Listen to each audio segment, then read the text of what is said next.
Alléluia famille, je reviens encore par cette vidéo vous donner mon point de vue. J'ai véhiculé le message que l'Esprit de Dieu m'a donné l'occasion de véhiculer, mais je viens donner mon point de vue à travers cette vidéo pour simplement dire, notre Créateur, il ne choisit pas les gens capables, mais il rend plutôt capables ceux qu'il choisit. C'est pourquoi je vais encore me répéter pour dire, je ne suis pas dans cette affaire de tendance. Moi, j'appartiens au Christ. Là où il s'agit du Christ, je suis là-bas. Actuellement, là où je prie, c'est une paroisse qui est contrôlée par le diocèse uni. Mais le Seigneur m'a permis de venir là pour une mission. Donc, au nom du Seigneur Jésus-Christ, je suis là. Je ne suis pas là au nom d'alliance, non. Et s'il m'envoie aujourd'hui dans une église où il ne s'agit pas d'alliance, qu'il s'agit du chef de diocèse de Côte d'Ivoire, je prie au nom du Seigneur Jésus-Christ et je quitte. Mais ce que je voulais dire, moi je suis né dans l'église. Depuis 1989, je me suis baptisé en 2004. J'ai commencé à exercer ma fonction de maître de chœur depuis 2015 jusqu'à aujourd'hui. Avec le supérieur évangéliste que beaucoup connaissent, le révérend Kola, que je bénis au passage parce qu'il a été vraiment un guide véritable pour moi. Alors donc je viens pour dire qu'il y a une personne au milieu de nous encore, les amis, il y a une personne au milieu de nous encore qui a la vérité. Parce que cette personne-là, on ne dira pas que pas parce qu'elle a mangé avec Oshofa ou pas parce qu'elle était là du vivant de Oshofa, mais elle est la toute première personne, le tout premier chargé de la Côte d'Ivoire. Le tout premier, le mot premier là, veut tout dire. Le tout premier chargé de la Côte d'Ivoire, c'est qui? C'est qui? Vous avez regardé ses défauts. Vous avez regardé sa manière de vivre. Vous avez regardé le physique pour pouvoir vous laisser embobiner. Vous avez regardé au désir de la chair. Mais vous n'avez pas regardé l'esprit qui était en lui. Il connaît la vérité dans l'église. Il connaît la vérité de cette église. Il connaît la vérité de cette église. Vous l'avez mis en marge. Aujourd'hui, on ne tient pas compte de lui. J'ai nommé ici le révérend Edjemoublin Jacob, que je salue au passage. Alors donc, bien aimé, c'est mon point de vue à moi. Pourquoi? Je n'ai pas de parti pris, non. Je suis pour Jésus-Christ de Nazareth. Mais il est celui-là qui a envoyé l'église en Côte d'Ivoire, le tout premier chargé en Côte d'Ivoire. Est-ce que n'a-t-il pas les vérités que nous cherchons? Bien sûr. Mais parce qu'aujourd'hui, on a regardé à sa personne. Et aujourd'hui, ce qui nous tue, nous les Ivoiriens, ce qui nous tue, on est méchants. Aujourd'hui, le Nigeria, il vénère le pasteur. Le Bénin vénère le pasteur. Et nous, en Côte d'Ivoire, ici, c'est qui? Qui fut la première personne? Laissons à faire de non, non, il a fait ceci, il a dit ceci, mettons ça à côté. Mais on veut la pratique, on ne veut pas le comportement, ce n'est pas le comportement, on demande. Là où nous sommes arrivés là, nous voulons que notre église là est prospère. Nous voulons connaître la vérité qu'a révélé l'Esprit de Dieu à notre fondateur Oshofa. C'est ça que nous voulons. On ne cherche plus bord. La vérité qu'on veut là, c'est ça. Et selon moi, c'est le révérend Edjemoublin Jacob qui a la vérité.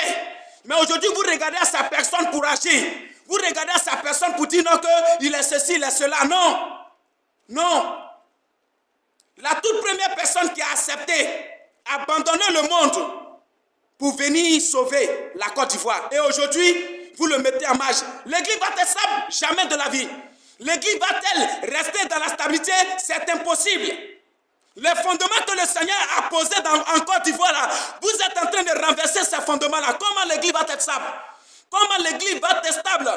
C'est impossible, les amis. C'est impossible. Le premier fondement là que le Seigneur a fait en Côte d'Ivoire ici, moi, selon l'histoire de l'église, là, je ne connais personne d'autre que le pasteur Edemou Blaise Jacob. Je ne connais personne d'autre. C'est lui qui est le premier fondateur en Côte d'Ivoire ici. Mais vous l'avez mis à côté. Vous l'avez mis en marge. Et vous êtes en train de faire les choses. Vous êtes en train de faire les choses. Nous sommes en train de partir. Aujourd'hui, le fondateur se révèle. Il nous fait savoir ce qu'il ne veut pas. Certainement, on dira que c'est lui qui est en faute. Ou c'est X qui est en faute. Mais selon moi, je pense que le tout premier chargé à la vérité entre ses mains. Laissons affaire d'orgueil. Le monsieur là, il connaît l'église. Vous le savez très bien.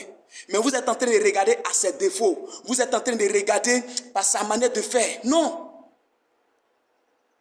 Non. La grandeur d'un homme ne dépend pas de ce qu'il a en main aujourd'hui. Mais dépend de ce que Dieu a mis en lui. Ce que Dieu a mis en lui là. C'est ça qu'on veut pour sauver l'église. Comment l'église doit être là. Aujourd'hui, il connaît ça. Aujourd'hui, l'église est en train de prendre une forme vraiment qu'elle ne doit pas prendre. Et nous qui sommes, vos enfants qui sommes derrière, nous sommes en train de... On ne sait plus qu'est-ce qu'on doit pratiquer, qu'est-ce qu'on doit faire. On ne sait même plus. On ne sait plus. On ne sait plus. Vous avez vos moyens, vous vivez comme vous voulez. Mais nous, la bénédiction que nous devrions avoir, ça vient de cette église. Elle doit venir de là. C'est là que nos âmes se reposent. C'est là que nous nous prosternons. Mais tant que les pratiques qui se font dans une maison, là où des âmes se reposent, ne sont pas de bonnes pratiques, les âmes seront toujours perturbées. Oui, c'est clair. Et c'est parce que la Côte d'Ivoire est en train de mettre son dépositeur de vérité en marge qu'aujourd'hui elle est dans les souffrances. Laissez le monsieur là redresser l'église avant sa mort. Laissez le monsieur là redresser l'église que Dieu l'a donnée là avant sa mort. Et vous le savez très bien. Ne regardons pas aux défauts. Dieu, vous regardez ses défauts. Pendant qu'on l'a enlevé, on dit qu'il ne connaît rien. Il n'est rien, il est ceci, il est cela. Le Seigneur l'a fait grandir encore. Mais vous comprenez que quand Dieu plante quelque chose, on ne peut pas l'arracher tant que le Seigneur lui-même n'a pas voulu. Les amis, la constitution que vous avez là, si elle est vraiment la constitution de notre fondateur Oshofa, nous rentrons dans cette constitution-là. Vous savez très bien les articles que vous maîtrisez là. Le chef de diocèse est remplacé après sa mort ou bien pendant qu'il vit. Il y a eu des fautes qui ont été faites. Mais ces fautes-là ne peuvent plus être réparées. Mais qu'est-ce que nous devrions faire? C'est de se rabaisser, de se mettre ensemble pour que l'église reprend sa forme, sa vie spirituelle. Alors donc, je le dis, beaucoup vont apprécier, comme ne vont pas apprécier. Moi, c'est mon point de vue. Et aujourd'hui, si je le dis, c'est parce que le sacrifice que le monsieur là a fait, que moi, mes oreilles ont entendu, ce n'est pas un petit sacrifice. Que vous voulez ou vous ne voulez pas, quelqu'un qui a abandonné son travail pour venir souffrir pour une nation, vous pensez que Dieu va-t-il laisser ça comme ça aussi facilement? Non. Vous pensez que le Seigneur ne va-t-il pas le récompenser? Ah, soyons humains, soyons réalistes. Aujourd'hui, nous-mêmes, nos yeux voient que les gens courent à cause d'argent. C'est l'argent, l'argent. Rappelez-vous des signes que nos fondateurs ont eus dans la forêt d'Agongué. Rappelez-vous des signes. Les trois animaux là sont en train de battre leur campagne actuellement dans l'église.